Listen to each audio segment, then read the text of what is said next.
Bonjour à l'ensemble de mes spectateurs. Aujourd'hui, nous allons parler d'une société aussi incroyable que maléfique aux yeux du public. J'ai nommé Disney. Tantôt société créatrice de rêves et d'univers, tantôt monopole du cinéma et de la consommation hollywoodienne, il est grand temps de parler du cas de ses studios. Aujourd'hui, si j'ai choisi de parler de cette compagnie fondée en 1923 par Walt Disney, c'est tout simplement parce qu'au cours de son histoire, et encore aujourd'hui, elle ne cesse d'animer les débats, d'enflammer les passions, autant chez ses défenseurs que détracteurs. Alors on va en parler. Bienvenue dans Hors Pensée. Rendons à César ce qui est à César. Disney est une compagnie qui nous a fait rêver, que ce soit par ses classiques d'animation, comme Robin des Bois, Peter Pan ou Bambi, ou par ses univers cinématographiques, tels que Pirates des Caraïbes ou le Marvel Cinematic Universe.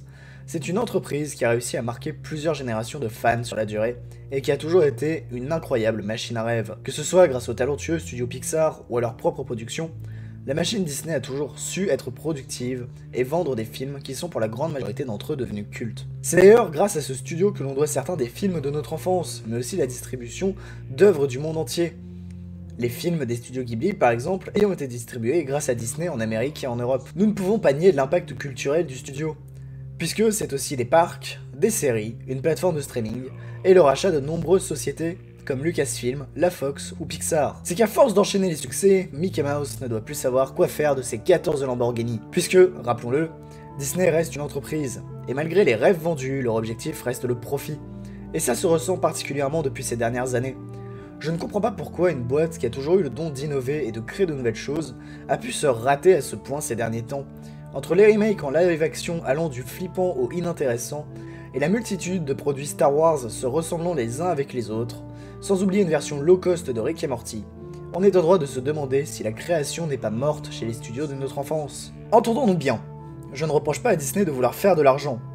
Je leur reproche un vide créatif total ces dernières années.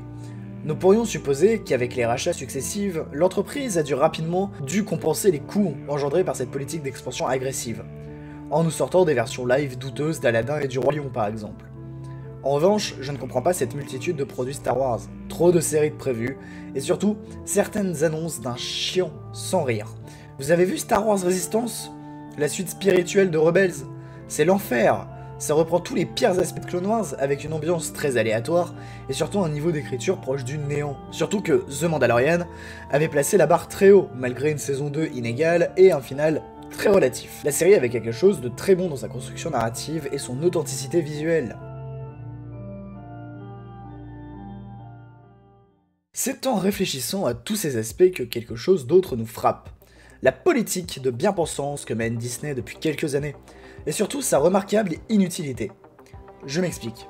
Cela fait quelques années maintenant que le studio aux grandes oreilles se targue d'être très progressiste, au point d'avoir presque renvoyé James Gunn pour des tweets vieux de 2008 et 2011, et par la suite tenté de renvoyer Gina Carano, là aussi pour des tweets, tout en s'assurant une image progressiste dans les films tels que Star Wars 9 ou En Avant, en affichant des personnages homosexuels. Enfin, affichant, c'est un bien grand mot. Tu mens, il ment. Car mis à part deux femmes qui s'embrassent en arrière-plan dans Star Wars 9 à la fin du film, et un sous-entendu dans un dialogue prononcé par un personnage random dans En Avant, c'est pas vraiment pour tout de suite le progressisme assumé. Finalement, la seule représentation pertinente de l'homosexualité ne vient ni d'un long métrage, ni d'une production centrale de Disney. Le premier héros de film gay de l'histoire de la firme se trouve dans le court-métrage Out, disponible uniquement sur Disney+, et produit par Pixar. Voilà.